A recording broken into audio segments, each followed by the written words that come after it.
മാലികകളുണ്ട്, പണമുണ്ട്, ധൈര്യമുണ്ട്, സ്ഥൈര്യമുണ്ട്, ത്രാണിയുണ്ട്, തന്റേടമുണ്ട്, കഴിവുണ്ട്, മിഴിവുണ്ട്, ശേഷിയുണ്ട്, ശേഷിയുണ്ട്. എന്തേ ഞങ്ങൾ ചെയ്യാത്തത്? ഞങ്ങളുടെ പ്രിയങ്കരനായ പ്രവാചകൻ മുഹമ്മദ് നബി സല്ലല്ലാഹു അലൈഹി വസല്ലം മതസഹിഷ്ണുതയുടെ ആളായിരുന്നതുകൊണ്ട് ഒരു മതക്കാരൻ മറ്റൊരു മതക്കാരെ വേദനിപ്പിക്കരുതെന്ന് പഠിപ്പിച്ച, ആ വിശ്വാസത്തിലൂടെ മാത്രമേ സ്വർഗം കിട്ടൂ എന്ന് പഠിപ്പിച്ച ആ ദർശനം ഞങ്ങളുടെ മുമ്പിലുള്ളതുകൊണ്ട് ഞങ്ങളത് ചെയ്യുന്നില്ല. അത് മുസ്ലിങ്ങളുടെ ഭീരുത്വമായി ആരും കരുതരുത് എന്ന് മാത്രമാണ് ഈ സന്ദർഭത്തിൽ ഞങ്ങൾക്ക് ഓർമ്മപ്പെടുത്താനുള്ളത്. നിങ്ങൾ ആലോചിച്ചു നോക്കൂ, തൊടുപുഴയിൽ ഇറങ്ങിയ ന്യൂമാൻ കോളേജിൽ ഇറങ്ങിയ ക്വസ്റ്റ്യൻ പേപ്പർ. ഒരു സമൂഹത്തെ പഠിപ്പിക്കാൻ എന്തെല്ലാം നല്ല കാര്യങ്ങളുണ്ട്.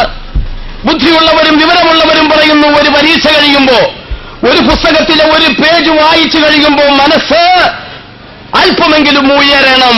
അതായിരിക്കണം പഠനം, അതായിരിക്കണം പുസ്തകം. ബുദ്ധിമാന്മാര് പറയുമ്പോ ലോകത്ത് എത്രയെത്ര ആവശ്യത്തിന് പഠിക്കാനുള്ള മാറ്ററുകളുണ്ട്, വിശേഷിച്ച നമ്മുടെ ഭാരതത്തില്, ഇന്ത്യയില്.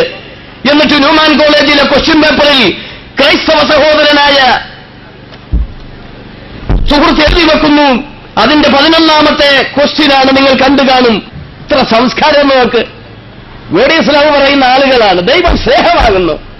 ആ സംസ്കാരം നിങ്ങൾ നോക്ക്. അപ്പൊ ദൈവത്തെയും പ്രവാചകനെയും വിമർശിക്കുന്ന വ്യക്തി, അതിന് സപ്പോർട്ട് ചെയ്യുന്ന ആളുകൾ, ഇത്രയും കൂടി വ്യക്തമായ മലയാളം പറഞ്ഞാൽ സഭകൾ, ക്ഷമിക്കണം, കേരള ഗവൺമെന്റ് ഒരു പുസ്തകം കൊണ്ടുവന്നപ്പോ ജീവനില്ലാത്ത എന്തായിരുന്നു മതം, ജീവനില്ലാത്ത മതം എന്ന് പറഞ്ഞപ്പോ കോതമംഗലം രൂപതയും രൂപതയുടെ മെത്രാനും മെത്രാന്റെ കീഴിലുള്ള അച്ഛന്മാരും പള്ളികളും എത്ര സജീവമായി എതിർത്തു. കേരളത്തിലെ മൊത്തം സഭകൾ എതിർത്തു. അത് ദൈവനിന്ദയാണ്, മതനിന്ദയാണ്. ഇമ്മാതിരി ഒരു ക്വസ്റ്റ്യൻ പേപ്പർ ഉണ്ടാക്കിയപ്പോ അതിനെ വിമർശിക്കാൻ, അപലപിക്കാൻ എത്ര സമ്മർദ്ദം ഉണ്ടായിട്ടാ ചെയ്തത്. നിങ്ങൾ ആലോചിക്കണം, പഠിക്കണം. ഇതുപോരാ. ഈ ശൈലി എന്തായാലും ശരിയാവില്ല എന്ന് മാത്രമേ മുസ്ലിങ്ങളായി ഞങ്ങൾക്ക് പറയാനുള്ളൂ. ഞങ്ങളുടെ പ്രിയപ്പെട്ട പ്രവാചകൻ മുഹമ്മദ് നബി സല്ലല്ലാഹു അലൈഹി വസല്ലം തങ്ങളെ വിമർശിക്കുമ്പോ, വിമർശിച്ചതിന്റെ ശേഷം ഉത്തരവാദിത്തപ്പെട്ട പോലീസുകാരും ബന്ധപ്പെട്ടവരും പറയും, നിങ്ങൾ പക്വത കൈവെടിയരുത്, നിങ്ങൾ തീവ്രവാദത്തിലേക്ക് ചാടരുത്, നിങ്ങൾ ഭീകരവാദികളാവരുത്. ശരിയാണ്. പക്ഷേ മൂക്കിൽ മുളകുപൊടി വിതറിയിട്ട് തുമ്മരുത് എന്ന് പറയുന്നത് പോലെയല്ലേ? മൂക്കിൽ മുളകുപൊടി, മൂക്കിന്റെ അടിയിൽ കൊണ്ടുപോയി മുളകുപൊടി വിതറിയിട്ട് തുമ്മരുത് എന്ന് പറയുന്നത് പോലെയല്ലേ ഉത്തരവാദിത്തപ്പെട്ട ആളുകളും ബന്ധപ്പെട്ട കക്ഷികളും ഇമാതിരിയുള്ള കാര്യങ്ങൾ ചെയ്തിട്ട് മുസ്ലിമീങ്ങളോട് ബഹളമുണ്ടാക്കരുത് എന്ന് പറയുന്നതിൽ അർത്ഥമുണ്ടോ? അതുകൊണ്ട് ആ വിമർശനങ്ങളൊക്കെ മാറ്റി നിർത്തി നമുക്ക് സൗഹാർദ്ദത്തോടുകൂടെ ജീവിക്കാം. അങ്ങനെ ഒരു ജീവിതം നമ്മുടെ ലോകത്ത് കഴിഞ്ഞു പോയിട്ടില്ലേ? മങ്ങാട്ടച്ഛനും കുഞ്ഞായി മുസ്ലിയാരും നല്ല സുഹൃത്തുക്കളായിരുന്നു. കുഞ്ഞായി മുസ്ലിയാർ പള്ളിയിൽ വാങ്ങി വിളിക്കുമ്പോൾ പള്ളിയിലേക്ക് പോയി, മങ്ങാട്ടച്ഛൻ കുർബാനയ്ക്ക് വേണ്ടി പോയി. എത്ര കൊല്ലം സന്തോഷത്തോടുകൂടെ ജീവിച്ചു. തമ്മിലടിച്ചോ? ക്വസ്റ്റ്യൻ പേപ്പർ ഉണ്ടാക്കിയോ? പുസ്തകം എഴുതിയോ? ഗാന്ധിജിയും മൗലാന മുഹമ്മദ് അലിയും നീണ്ട 9 കൊല്ലക്കാലം ഒരു ചെറ്റക്കുടിയിലെ വീട്ടിലായിരുന്നു താമസിച്ചിരുന്നത് എന്ന് കെ.പി. കേശവമേനോൻ എഴുതിയ നവഭാരത ശില്പികൾ എന്ന പുസ്തകത്തിൽ എഴുതി വെക്കുന്നു. സുബഹിയുടെ സമയമാകുമ്പോ മൗലാന മുഹമ്മദ് അലി അല്ലാഹു അക്ബർ എന്ന് വിളിക്കും, വാങ്ക്.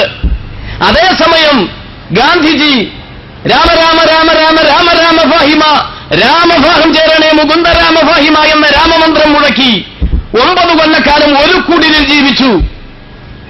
നിങ്ങൾ ആലോചിച്ചു നോക്കണം. ശബരിമലയിലേക്ക് പടി കയറുന്ന ഹൈന്ദവൻ ആ 18 പടികൾ കയറുന്നതിന്റെ മുമ്പ് തൊട്ടു താഴെ കിടക്കുന്ന വാവറു സ്വാമി എന്ന് പറയുന്ന മുസ്ലിം, അവരുടെ ബന്ധമെന്തായിരുന്നു എന്ന് കിതാബുകളിൽ ഞാൻ കണ്ടിട്ടില്ലെങ്കിലും ആ നല്ല സങ്കല്പങ്ങൾക്ക് ഭാവുകങ്ങൾ, അയ്യപ്പനെ കാണാൻ ഹിന്ദു ചെല്ലുമ്പോ മുസ്ലിമിനെ കണ്ടിട്ട് വേണം മുകളിലേക്ക് കയറാൻ.